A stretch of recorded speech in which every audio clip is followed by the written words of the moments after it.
ये एक नया बात कही और नई 5 एजेंडा पर कही, एक पर नहीं की प्रधान के ऊपर, 5 पर कही। हाँ ठीक है, अभी हम प्रधान के इस्तीफे पर आ गए, उसको देना होगा, उसमें कोई दिक्कत वाली बात नहीं है। थोड़ा सा 5 बातों में सबसे पहली बात यह थी कि भाई जो सुप्रीम कोर्ट के जो जज है ना, वो रिटायर होने के बाद के अंदर कोई न कोई अच्छा पद ले लेते हैं, और हम जब आएंगे इसका मतलब है कि यहां भी आवाज यही थी कि हम सत्ता में आएंगे, आवाज थी, एजेंडा दिया था, या हम ऐसे लोगों को लाएंगे, ऐसी सरकार लाएंगे जो इनको वापस नहीं ले। दूसरा एक मुद्दा यह था कि जो आया राम गया राम, जो एमएलए चुन के तो कोई इधर से आता है, कोई उधर से आता है, चला इधर जाता है, करोड़ों के अंदर लेन देन के अंदर चला जाता है, हम उसको 20 साल पर पाबंदी लगाएंगे। ऐसा किसी भी पार्टी के घोषणा पत्र में नहीं था, किसी के भी नहीं था। इसलिए एक आशा की किरण जगी 2 बातों पे।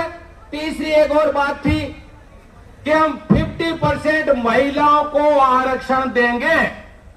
अभी जो बात चल रही है वो चल रही है सिर्फ जनप्रतिनिधि एमएलए और एमपी बनाने के अंदर 33% देने की बात चल रही है। यहां आशा की किरण महिलाओं में जगी कि 50%, क्योंकि हम आबादी है इसलिए 50% हमें रोजगार में भी दिया जाए, शिक्षा में भी दिया जाए।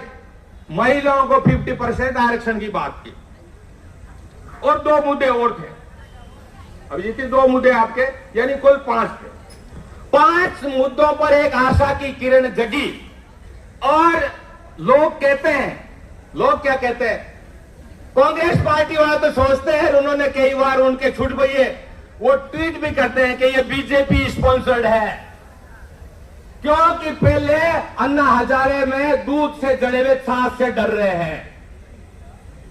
और सरकार कहती है कि ये जो एक टोपी पहने वाला जो केले खिला रहा ना, उनका मामला है। जिनेद भाई का। आप समझो ना बात को, समझ गए। इसका मतलब क्या है, इनको फुर्सत नहीं है। वास्तव में आपने ठीक कहा कि इनको हिंदू मुसलमान करने से फुर्सत नहीं है, लेकिन हम कहां अटके हुए हैं। सोनम साहब सुनिएगा मेरी बात, हम लोग एक जगह ऐसी जगह अटक गए जहां से हमको निकलना जरूरी है। यह आंदोलन बहुत बड़ा एक होगा, पृथ्वी का बड़ा आंदोलन हो सकता है, धरती का बड़ा आंदोलन हो सकता है, भारत का बड़ा आंदोलन नहीं चलेगा।